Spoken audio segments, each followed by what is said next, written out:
You're listening to a production of the National Media Archive. To learn more or volunteer, go to nationalmediaarchive.com. It was the only concentration camp in history built exclusively for women. Ravensbrück, Germany, was less than 100 kilometers north of Berlin, near the town of Fürstenberg. The complex covered 9 square kilometers, making it the second biggest camp after Auschwitz. It was established in 1938 by Heinrich Himmler, the head of the SS and Hitler's right-hand man. It was a segregated internment camp designed to halt the reproduction of the supposedly inferior races and held prisoners of war and women seen as criminals in the eyes of the Nazis. For what reason were we in prison? What had we done? That was the first shock of Ravensbrück. From 1939 to 1945, between 130,000 and 145,000 women were deported from across Europe to Ravensbrück, including some 8,000 French women. They were of all ages, from fit young girls to ladies in their 60s and older. There were also infants. That's something for which survivors could never forgive the Germans, the children in the camps. The things they saw had never been seen before. For the deported women, Ravensbrück was the incarnation of hell. The female Nazi guards behaved like monsters. Women are sometimes the worst. Some of the older deported women used to pinch their cheeks to give themselves some colour, because after the roll call, any women who were not in good shape would disappear forever. The French women were among the most detested in the camp. The howls and screams, the blows from the guards, and even the SS, that was part of everyday life. You should remember that there were quite a lot of French women, and they weren't very easy to manage. Medical experiments were carried out on human guinea pigs. Nazi doctors removed bones from living prisoners. Nazi ideology called for the total annihilation of Jewish women and their children with no distinction for age or sex. They were destined to disappear from the surface of the earth. Through the testimony of the last survivors, illustrated by some exceptional drawings made within the camp by a French prisoner, along with digital reconstructions, this is the story of Ravensbrück, the forgotten camp. May 1939, Germany. The Second World War had not yet broken out. Nonetheless, the Third Reich was rolling out a huge secret operation across the whole German territory. Hitler's trains and trucks crossed the country loaded with prisoners who were political opponents or Germans and Austrians deemed unworthy of the Aryan race. On May 15th, one convoy arrived at the edge of the small town of Fürstenberg, 84 kilometers north of Berlin. On board were 860 German women and 7 Austrians. They were the first inmates in the Reich's only concentration camp exclusively reserved for women and their children, Ravensbrück.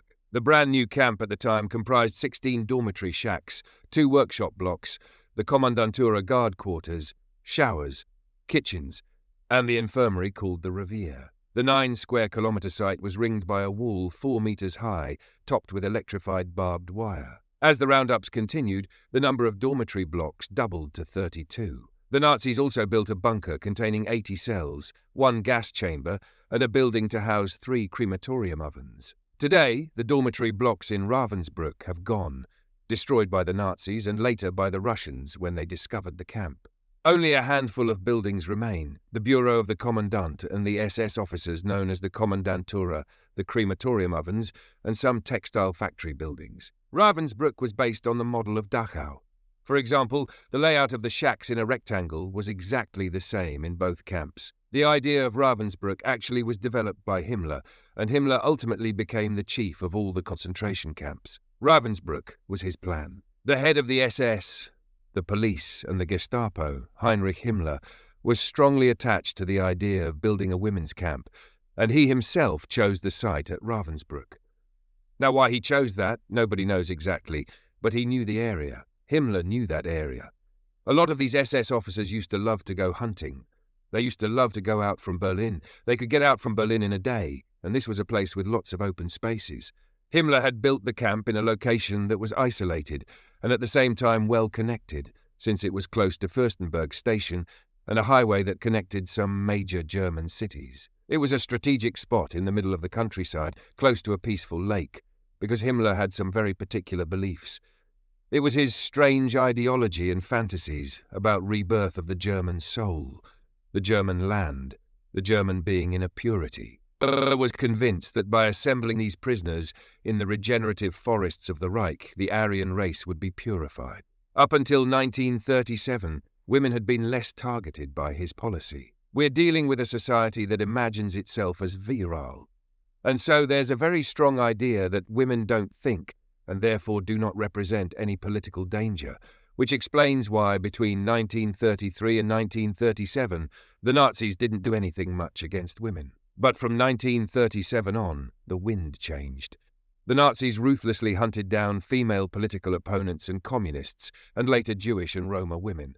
Hitler began to realize that women were being rounded up in increasing numbers, and then they needed to have a place for them, and so he devised this idea of a specific concentration camp. Today, very few survivors remain to testify about their arrival in Ravensbrück.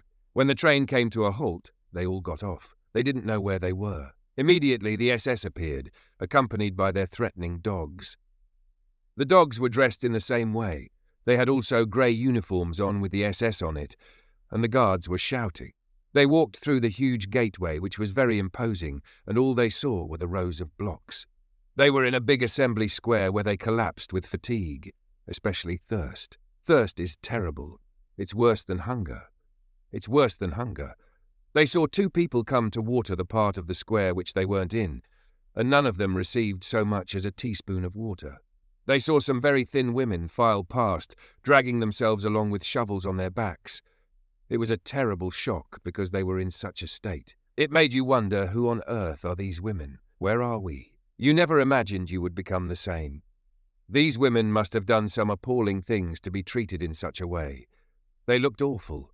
Some of them who were French called to the new arrivals, "You'll soon look like us." And the new prisoners admit they thought this was impossible. They wouldn't treat them in this manner.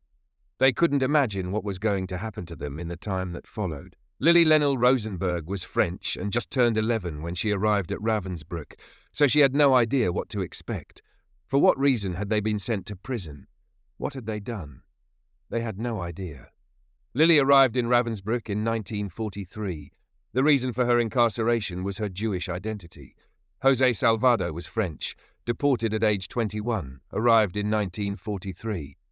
The reason for her incarceration was membership in the resistance. Jacqueline Fleury was French, aged 21 in 1944 when she arrived in Ravensbrück. The reason for her incarceration was resistance membership. Selma Weinberg was Dutch, deported in 1944 to Ravensbrück at age 22. The reason was resistance membership. Wanda Półtawska was from Poland and was the first of these survivors to arrive at Ravensbrück in 1940 at the age of 18. The reason for her incarceration was resistance membership. All Europe was there. There wasn't a country in Europe that wasn't represented in Ravensbrück. From 1939 to 1945, convoys arrived from Poland, Austria, the Netherlands, the Soviet Union, Belgium, France, and beyond. All these women followed the same protocol on arrival. They made the prisoners stand for 24 hours in the square before sending them to the showers. There they had to undress fully and wait for the Germans. Then they took everything they had, removing wedding rings, all of that. This scene and others were immortalized in the utmost secrecy by Violette Lecoq, a member of the French resistance during her captivity here. Her remarkable drawings acted as evidence during the Ravensbrück trials. The prisoners all had to strip naked. They were so embarrassed. You know, at the time they were very modest. Some had never seen their mother naked and felt very awkward. Then you were looked at by doctors, by a doctor who didn't think they had gloves on or anything like that, and investigated sexually as well. They had to spread their legs and lean forward.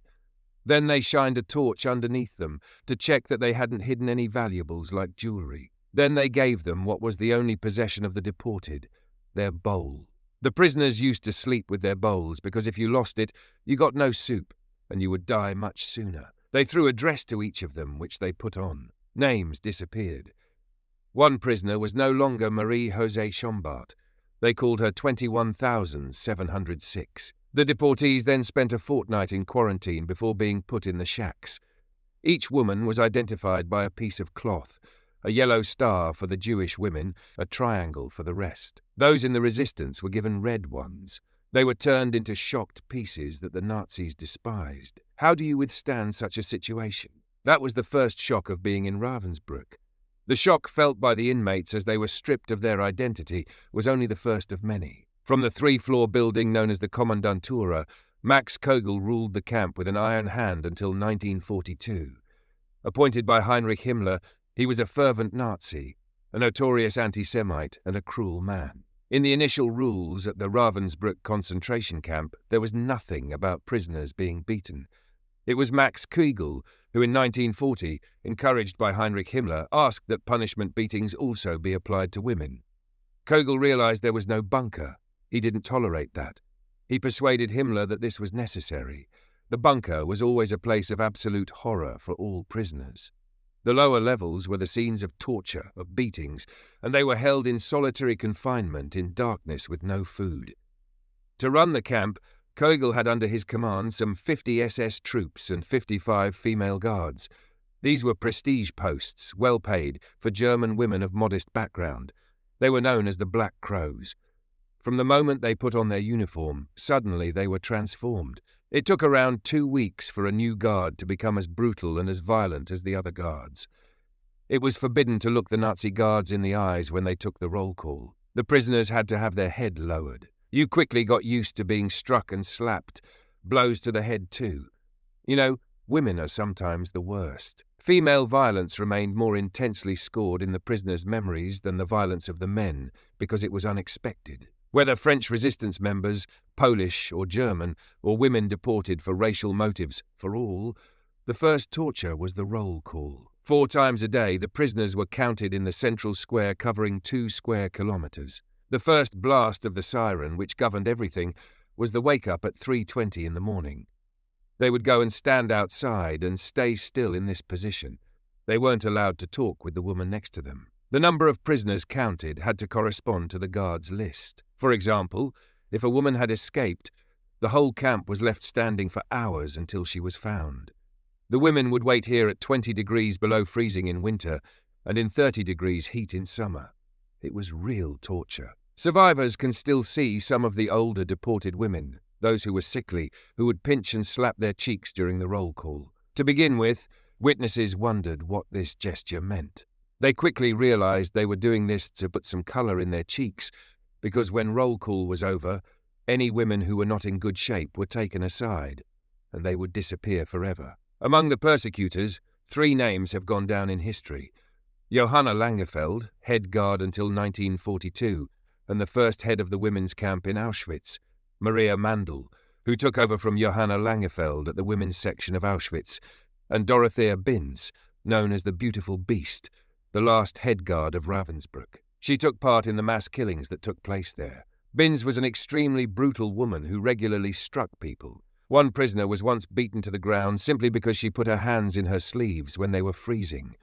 She was very much a kid who was very troubled herself. She was blonde, she was pretty, she was attractive to men, and obviously she had innate inside her some fairly sadistic tendencies which the camp encouraged and brought out. Officially, Dorothea Binz and her fellow guards did not have the right of life and death over prisoners, but they often killed with their bare hands or kicked people to death. Their accessories were clubs and dogs. Himmler had worked out that with 1 dog, they could save on 2 or 3 extra guards. Himmler believed that women are naturally afraid of dogs, so they were used on a much wider scale as part of the guard apparatus in concentration camps for women. To keep the women guards happy, they lived in comfortable houses and would go ice skating in winter and boating in summer. They frequented the SS soldiers and would sometimes form intimate relationships with them. When they left the camp where these men and women had committed the worst horrors, they had to give the impression that they were going home like any office employee. 50 meters from their villas, the inmates observed them. The prisoners knew that the guards ate well. They had boots. They had everything. The prisoners had nothing. They were in the cold. The guards were well equipped, warmly dressed, that's for sure. The German, Polish and Dutch women interned in Ravensbrück, whether political prisoners, prostitutes or those of Jewish origin, were all put in dormitory blocks. Each block, which contained up to 200 inmates, was divided into 2 symmetrical parts. In each wing there was a dormitory and common room with latrines and a washroom in the centre. There were 3 prisoners per bunk, and a bunk was about 70 centimetres wide. In other words, the width for 1 person, but there were 3 of them. So you can perhaps imagine what life was like in those conditions. They were like sardines, deprived of all humanity. The inmates were condemned to a slow death. It was Hitler's will. But killing the prisoners was not enough for the Nazis. They had to see them suffer. There was always a hierarchy amongst the prisoners, because, of course, Himmler was a master of the art of divide and rule. The Nazis knowingly involved the prisoners in the working methods of the concentration camps, deliberately to provoke antagonism between them. They also planted spies in the blocks to know what was going on inside and to maintain control. The SS didn't have enough staff or guards to keep control on their own. The prisoners had to do it themselves. There's no doubt that if nobody had agreed to collaborate with the Nazi management system, these camps wouldn't have been possible to run. At the same time, victims and persecutors, so-called kapos, emerged in the men's camps in the mid-1930s and soon made their appearance in Ravensbrück, where they were known as Blockälteste. One nationality that had been present since 1939 gradually imposed itself over time in these strategic posts: the Polish. Polish women were the most widely represented nationality in Ravensbrück. Around 40,000 went through the camp. They had good knowledge of the German language, so they had more chance of obtaining these posts. Many Polish women were kapos. They wouldn't tell you this, but Polish women were not well liked in the camps. They worked for the Germans, especially the Blockälteste, and in general they were not very kind. Some people even have appalling recollections of these kapos. Through their dedication to duty, some Polish inmates even succeeded in winning the respect of Johanna Langefeld, Ravensbrück's head guard. She admired the Polish for their nationalism and their patriotism. However, as a good National Socialist, she had no pity for the Jewish prisoners. She was anti-Semitic and would pick these women in 1941 to send them to special centres where they carried out the extermination by gassing. Certain female prisoners, if there was a hierarchy in the horror, the worst treatment in Ravensbrück was reserved for Jewish women. Jews had been present in the camp since 1939 and accounted for 15% of the female population there. From 1944 on, thousands of Jewish women were sent there from Auschwitz, or else deported there, directly on their own or with their children, both girls and boys. The only children who were deported were Jews and Roma. They were destined to be eliminated from the surface of the planet. On the night of October 27th, 1943, Lily, aged 11, was sleeping peacefully in the family apartment in Roubaix, northern France, when she heard the boots of the SS in the stairwell. This date remains indelibly imprinted in her mind because it was her mother's birthday. It was on that night that the Feldgendarmerie came crashing into their house in the middle of the night at 3 a.m. They marched up the stairs, banging on the doors. The family was woken with a start. The whole family was arrested. The reason given was that they were of Jewish origin.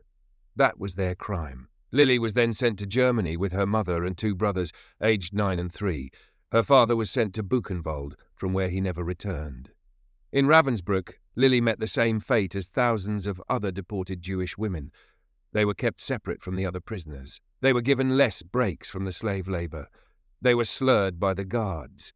They were called Jewish bitches, and many of the prisoners probably felt a certain anti-Semitism towards them as well. Whether due to overcrowding or simple Nazi pragmatism, it is hard to say why some Jewish women were sent to Ravensbrück rather than elsewhere. It is also hard to say how many Jewish women and children died in Ravensbrück.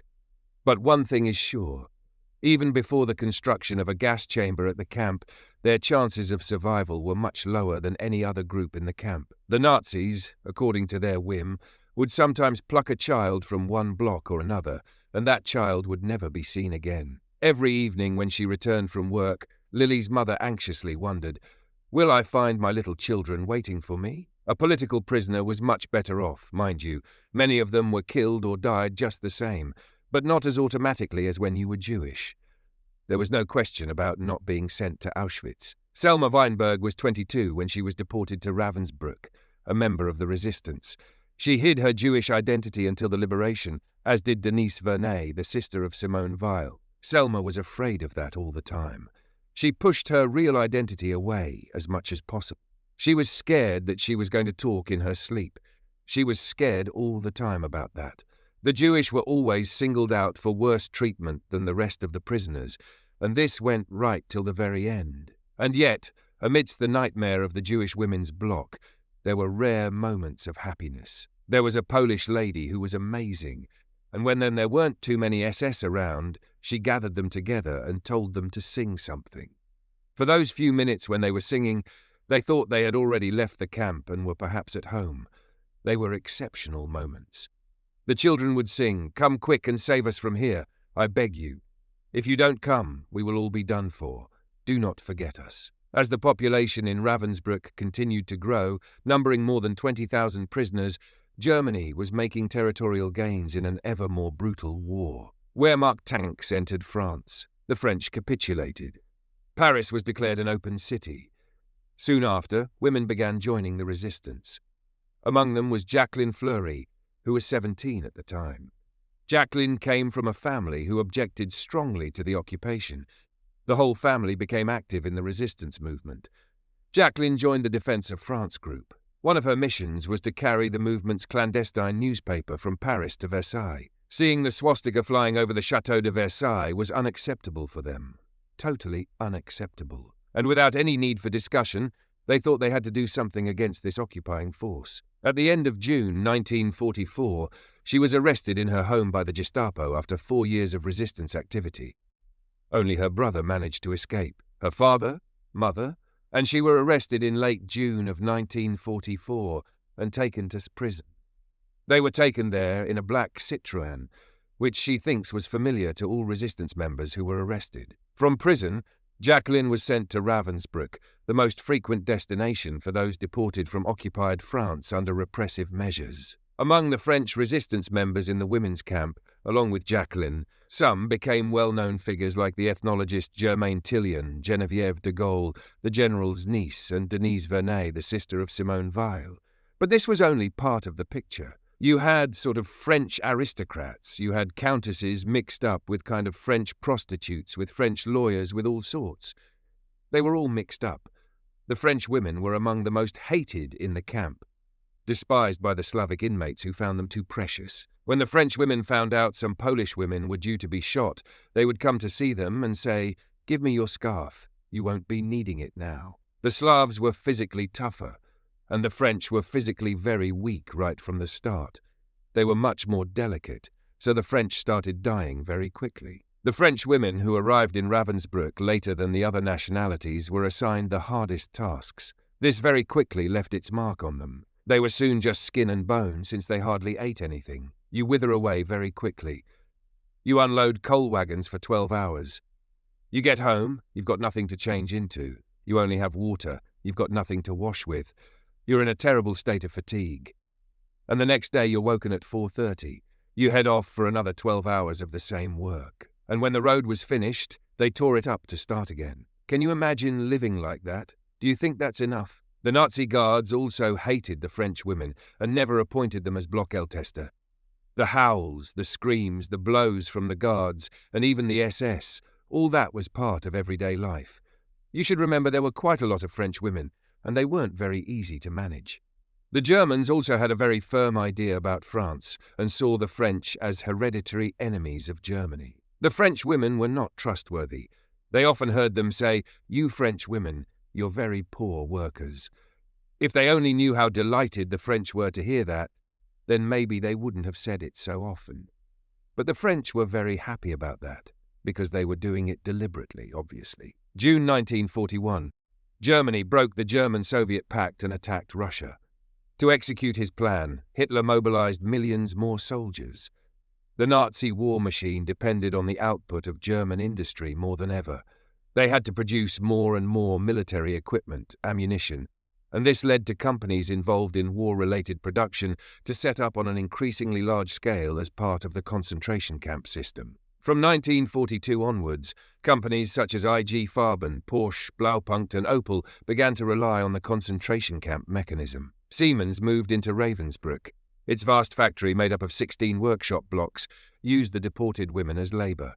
The inmates would be leased and made available without wages by a private company which paid the SS a variable sum. Germany would become an immense war factory, and deportees formed a workforce which cost nothing. When a deportee died, they were immediately replaced. The women deported to Ravensbrück were particularly useful. Himmler believed they had smaller hands, so could carry out more precise and meticulous tasks. They were quite simply slaves. There are no two ways about it. Between the slavery, torture, and secret transports to the gas chambers, Ravensbrück in 1942 was a hellish prison regime. But the Nazis would sink yet further in the horrors they perpetrated. In 1942, Hitler lost one of his key men. Reinhard Heydrich, chief of the Reich Main Security Office, died as the result of an ambush in Prague. The SS doctor Karl Gebhardt was dispatched to save him, in vain. Hitler was furious. When asked about Heydrich, it was Karl Gebhardt who decided on the treatment, but his approach was criticized. If he had used the new antibacterial drug sulfonamide, Heydrich could have survived. To preserve his reputation, Gebhardt set out to demonstrate the ineffectiveness of sulfonamide, a forerunner of antibiotics, on gangrene. And Ravensbrück would be the arena of his medical experiments. These were carried out in the Revier, the infirmary block, a double building covering 1,500 square meters connected by a corridor, comprising 20 rooms, including 7 wards for the hospitalization of inmates, an operating theatre, an examination room, and offices. That day, a group of inmates were presented to a college of Nazi doctors. The women were all in perfect health, and they were Polish. The Nazis considered Jews as a sort of subhuman, so any experiments on them would not be conclusive when applied to Aryans. So they had to use human subjects that they saw as closer to Aryan, made up of Polish, a subcategory in terms of Nazi ideology, but nonetheless a form of humanity closer to the German. Since its creation in 1939, the infirmary in Ravensbrück was not like any ordinary hospital. In general, when anyone went to the Revier, it was to die. One prisoner shared a bunk with a woman who had died in the night and another who was coughing up blood. But in 1942, the diabolic mind of Heinrich Himmler came up with the idea of using inmates at Ravensbrück as human guinea pigs, prefiguring Mengelé's work in Auschwitz. Karl Gebhardt was put in charge of this mission. The concentration camp system offered SS doctors subjects, in this case human beings who were seen as raw material that could be used in a whole range of medical experiments. One of these guinea pigs survived, Wanda Półtawska. On that day, they took her into the operating theatre in a wheelchair. She had no idea why she was being taken there. They injected them with a liquid. They were laid down, completely drowsy. They didn't know what was going to happen to them. They were in good health. They were the most horrific mutilations that were carried out on legs, primarily, but not only on legs, where their bones were deliberately broken and their muscles were crushed, and they were infected deliberately with gangrene and with other incredibly infectious diseases. The subjects had pieces of glass and splinters of wood pushed into open wounds and were injected with diseases like typhus and gas gangrene. Gebhardt's experiments not only violated every ethical code, but they demonstrated nothing. Disoriented and semi-conscious, Wanda was unsure how many days and nights she stayed in the Revier. She realized they had removed one of her bones. Their legs stank like rotten fish. The stench was terrible. On top of that, it was awfully hot. All in all, it was horrendous. In the eyes of the Nazis, they weren't even human. In total, 86 deportees, including 74 Polish women, were used as human guinea pigs in Ravensbrück. As these clandestine photos show, 23 would die as a result of these experiments, having had nerves, muscles, or bones removed. The survivors tended to hop around and were given the cruel nickname of rabbits. Those young Polish women walked with difficulty. They had wounds on their legs, and fellow inmates learned that they had been used as guinea pigs. It was more than a shock. It was unimaginable, not only inhumane, but they'd never even thought such a thing could happen. 1 year later, in February 1943, the Nazis suffered a crushing defeat in Stalingrad. They were losing ground. The Allies landed in Italy. Yet Ravensbrück seemed cut off from the rest of the world, and the rabbits were still undergoing the most inhuman torture. Executions intensified. Then in March 1943, the mutilated inmates attempted the unthinkable. The Polish women organized a sort of march of the infirm. They wanted to see the commandant. They wanted to tell him that the prison, the operations, the firing squads, it's all getting to be too much. Don't you think? The response of Fritz Suhren, the camp's new commandant, to these grievances was to issue orders for 4 of the protesters to be executed. The human guinea pigs continued to rail against the Nazi machine. The head guard, Johanna Langefeld, came to their defense. Johanna Langefeld found out that these women were due to be executed, because they had been summoned by her hierarchy. That was when she picked up the phone and called the commandant. Langefeld was herself stripped of her functions for insubordination. After the war, despite her involvement in the killing of Jewish women, some Polish women helped her escape the prison where she'd been incarcerated, thereby avoiding trial. In Ravensbrück, despite Langefeld's intervention, on February 4th, 1945, the Polish women were ordered not to leave their block. Their execution was approaching. They had to be killed because they would be the living witnesses, the living evidence of this war crime. The rabbits probably would have been killed if other inmates had not risked their lives to save them. A general roll call was announced. All the prisoners were assembled in the square and had to stand there until guards identified them. One inmate created a diversion, shouting out that there was some bread available somewhere. The starving prisoners all rushed to that place, sparking chaos, which allowed the Polish women to hide. They were hidden in the roof of the blocks. They were hidden in the hospital block, and they were pretended to be dead, or they were disguised, or they were dressed up in other clothes, and they were moved at night. If it was felt that the guards knew where they were, then the prisoners came together and sort of moved them from block to block. The prisoners hid the rabbits in other blocks. They did, for example, swap their prisoner numbers for those of inmates who were already dead. They were helped by the whole camp. The whole camp tried to save them, and what's more, succeeded. Despite the incessant hunt that continued up until the liberation of the camp, the Nazi guards never put their hands on the rabbits. In what was a powerful act of resistance in the history of the concentration camps, 1944, German forces were teetering all over Europe. The Reich was collapsing, and yet this was when the Nazis would generate even more victims with the mass deportation of Jews to carry out their project of extermination and the dismantling of resistance networks. So far, the Nazi doctors at Ravensbrück had managed to control the occasional pregnancy by performing abortions on any deportee who arrived pregnant. But now the inmate population was exploding.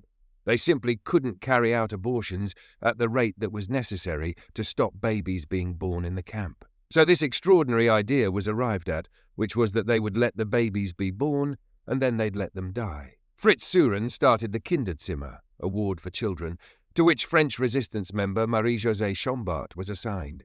As a medical student, she entered this room and was appalled to find newborns piled up on the beds where they were being kept.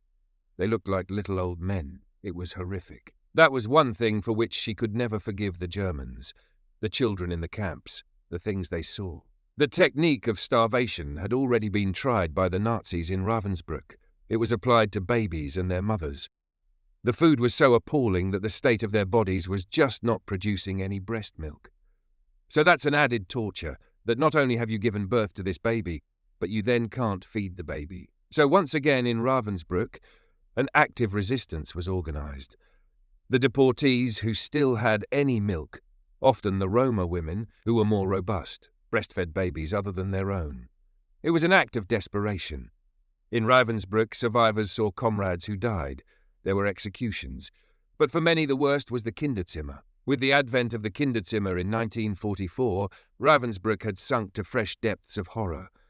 That violence was part of a very particular stage in the war, a time when the mass murder of anyone who could constitute a danger began. The Nazis wanted to take their murderous ideology regarding the supposed inferior races to its grim conclusion, and at the same time silence the witnesses and victims of their crimes. Germaine Tillion, the French prisoner who wrote about this, said it was a hunt.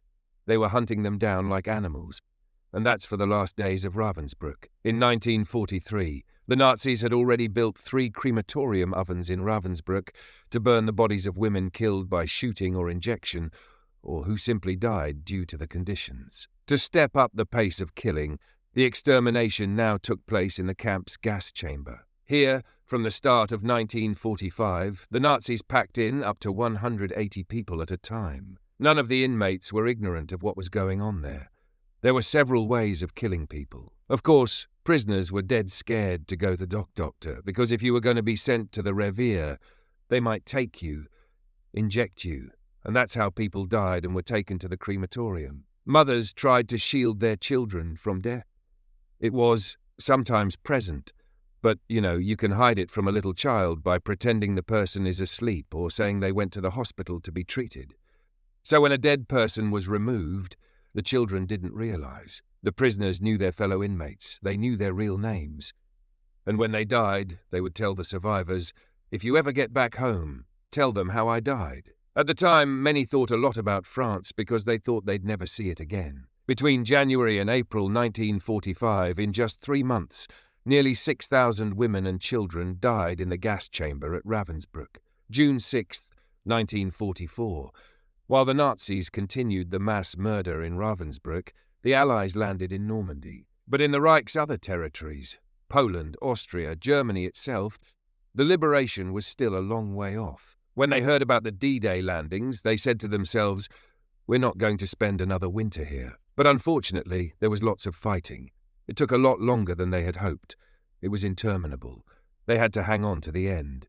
The deportees had to wait for long months, during which millions more fell victim to the Nazi killing machine. Auschwitz was liberated on January 27, 1945, Buchenwald on April 10th, and Ravensbrück on April 30th by the Red Army. Some of the Russian commanders were obviously horrified by what they saw and did everything they could to help. There was also a very dark side to the liberation because, of course, the Russian Red Army was notorious for rape of women. Among the ranks of the prisoners who were finally freed was Marie-José Chambart, a French resistance member who had spent 2 years in the camp. The French women all sang the Marseillaise at the top of their voices. It was incredible. Lily Lenel Rosenberg was transferred in early April 1945 to Bergen-Belsen. Having been liberated, she returned to France with her 2 little brothers. She was reunited with her mother later. "What revenge over the Nazis," she says. And it's true. It's a kind of revenge. How else can you explain that 3 little children returned? That a child aged 3.5 survived? French resistance members Jacqueline Fleury and her mother avoided the death marches before returning to France and to the reception centre for deportees at the Lutetia Hotel in Paris. There were lists pinned up in the lobby, as far as Jacqueline remembers, and they were asked lots of questions. It was very hard. It wasn't just, "We're home. That's great." Not at all. And then the following morning they gave you 10 francs and a metro ticket. And that was it. You went home. Piecing oneself back together, having survived Ravensbrück in a France that wanted to forget, was certainly no easy task. The trials which took place from 1946 to 1950 did, however, allow certain women who'd been in the French resistance to tell their story. One survivor knew the names of the commandant and the doctors at the camp, so after the war, she testified against them. In principle, she was against the death penalty, but she thought it was quite appropriate that those in charge at Ravensbrück were executed. In 1947, Karl Gebhardt was sentenced to death, having been found guilty of murder, war crimes, and crimes against humanity. The commandant, Max Koegel, was arrested by the United States Army, but committed suicide in his cell in 1946. Fritz Suhren was sentenced to death and shot in 1950. The guard Dorothea Binz was executed in 1947. Yet despite the trials and their singularity, the Ravensbrück camp long remained a footnote in the history of the war. The people who write the history are usually men, and men were simply not interested. Male historians were not interested, and indeed most of them are not today interested in Ravensbrück. And they showed extraordinary ignorance about Ravensbrück. The prosecuting lawyer, who was actually a British barrister trying to explain Ravensbrück to the judges, described it. He said he had to understand this not just as a crime against humanity, but a crime against women, because they were very specifically crimes against women. Fortunately, the precious accounts of the survivors still resonate, notably the celebrated writings of the French resistance member Germaine Tillion. One survivor owes the fact that she survived first and foremost to good fortune, then to anger and the will to expose these crimes, and lastly, to a coalition of friendship, because she had lost the visceral desire to live.